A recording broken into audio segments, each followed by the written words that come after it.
It's interesting to take a look this morning and see where they sit. Like we were talking yesterday about, okay, the number 2 overall in DVOA, and what kind of tier are we putting the Lions on? Where should they be? Where are they truly in the market? Well, the betting market seems to be down a little bit on the Lions, and that's interesting because there's been a good amount of liability racked up. I mean, we were talking over the summer about how popular the Lions are in Michigan, a legal market. They're betting Campbell, they're betting Hutchinson, defensive player, they're betting Lions division, they're betting Lions NFC, Super Bowl, everything. And if you look this morning after the Cowboys win last night, you would think that the Lions are top 3 in the odds, but they're not. It is Niners, your Super Bowl favorite. They're obviously the favorite for the conference at plus 175. BetMGM has the Eagles at plus 320 after their first loss. And then the Cowboys are the third favorite at plus 450. And Erin, the Lions are the 4th favorite in the NFC. Not the Super Bowl, but in the NFC at plus 600. And then it big drop down to the Seahawks. I thought there was going to be much more Lions respect in the betting market, and they would at least crack the top 3. I didn't think a average win by, or maybe below average performance by the Cowboys, but it was a win against the Chargers on the road last night, that was going to keep the Cowboys in the top 3, but it did. Mm-hmm. Yeah, I was looking at everything Lions this morning as well, because I think they are playing like the best team in the NFC. And now you've got the Niners, who are totally banged up. The Lions are healthier, and they've won their last 4 games by 14 or more points. They've lost 1 game. We talked about it multiple times. That one went to OT. They could have won that game. They can push you around. You got Dan Campbell. It's just fun. Great coach. He's into analytics, but he's old school too. I just love everything about this Lions team. The thing with NFC is, do we trust them come playoff time? I still like what you guys talked about, I believe, last week. Number 1 seed NFC, and that's 5-1 still. I don't know if I can trust them as much to go on a deep playoff run. I think they'll be dangerous. I think they're a team you don't want to run into, but it may be a little early for me to feel very confident that they can win the NFC. But still, at 6-1, I like it. Everything Lions, I mean, I'm shocked that you could still get this much value. I still think they're being a bit disrespected in the betting market. I think you're right, Erin. Not to mention, if you look at the Lions' remaining schedule per NFL, and certainly different rankings are going to look at this differently, but Lions have the 27th hardest or the 6th easiest schedule. And certainly it's the easiest among, real title contenders as far as I'm concerned. The only teams with easier schedules, we're talking about the Falcons and the Saints and the Buccaneers. Like, these aren't teams we necessarily think can really contend for the 1 seed in the NFC or to win the conference and make it to the Super Bowl. But we definitely feel like the Lions have a chance. And because of that division, and there are a lot of division games remaining for Detroit, definitely it's something where they can rack up those wins, even if they're not playing well. And look, every NFL team is going to have some bad games. Like, that's just part of the nature of the league. And the Lions will have their bad games as well. It's just, can they survive those bad games and still pick up victories that way? And I feel like with the strength of schedule, the Lions are certainly able to do that. You have other receivers who could open the door or enter the chat, so to speak, like a Jamar Chase. Like, if this offense continues to improve under Joe Burrow, it'll be with Chase kind of leading the way. And so I certainly understand where the odds are. You're expecting that to improve a good bit more. I wonder, though, like, if there are other running backs we can look at in this market. Like, I see Raheem Mostert at 40-1. If it's something where he becomes the bell cow back, he will have the opportunities for big yards. And there may be enough time, since we're only a third of the way through the year, for him to go nuts and be in consideration. Mostert's number has been crashing over the last 2 days, so we should talk about that. He was 90-1 the other day. Now he's 50. Oh my God. Yeah.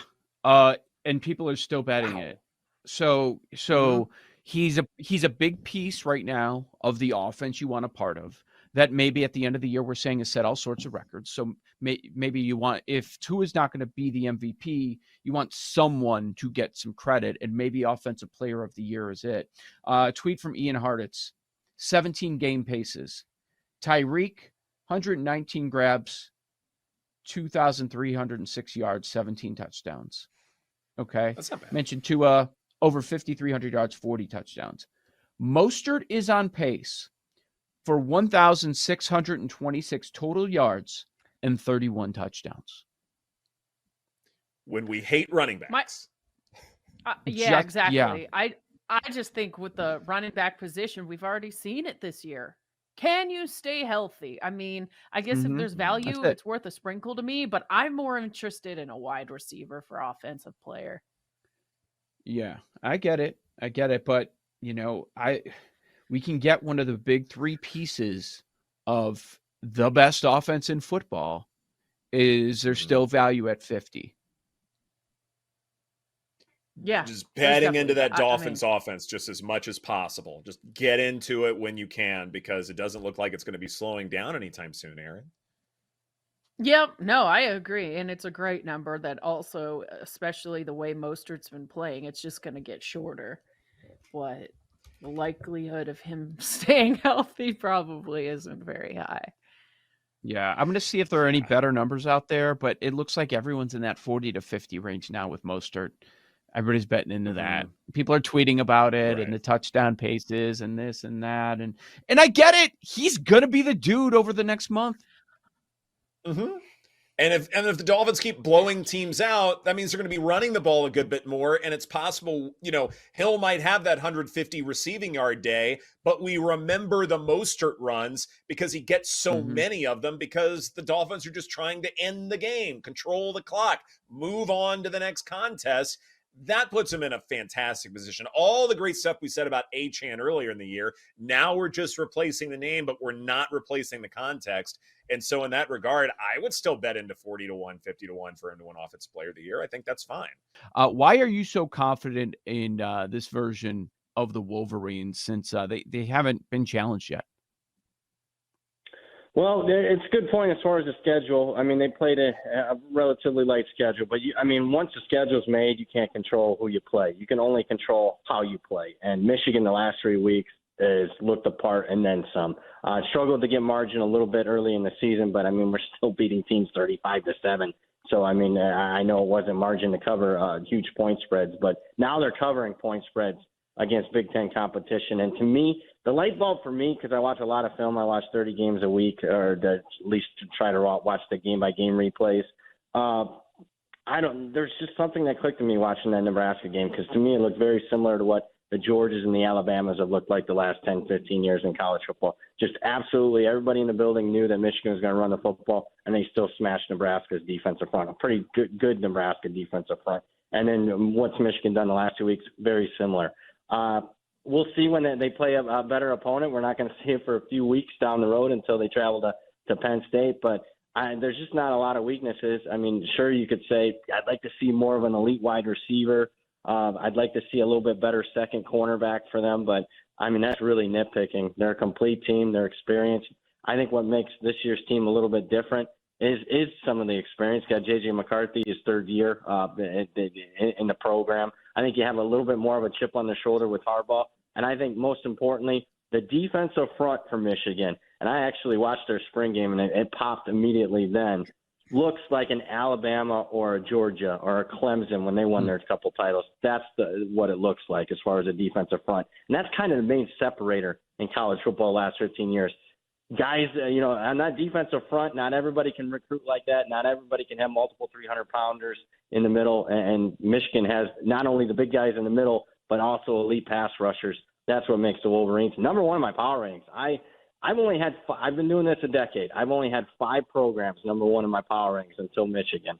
Alabama, LSU, Clemson, Ohio State, then I'm missing one. Oh, Georgia, the repeat champ. Those 5 teams. Michigan becomes the 6th. And by some margin now. I'd favor them by a couple points over Georgia at this point. Easily. They can go to Texas and win 2 out of 3 without a doubt. Again, they have Javier going tonight, probably Urquidy game 4, both pitched great in the division series. And then you get back to Verlander. So you're like, oh, okay. And let's not forget last year in the World Series, Phillies go down 2-1, and everyone's like in Philly, and they get crushed in game 3, right? And they're like, oh, who's pitching? Christian Javier. Oh, what's he got? What'd he do last year? He went out and threw 6 no-hit innings. They threw a no-hitter. So, I mean, and then the division series, they lose game 1. Or they win game 1, lose game 2, and everyone's like, oh, Twins at home. What did Christian Javier go out and do? He dominated and dominated them and got another win. So these guys aren't afraid of the moments. They're not afraid of the situation. And listen, they've been through it, man. 7 straight LCSs, multiple World Series wins, multiple World Series losses. I mean, they've been through it. They know what it's about.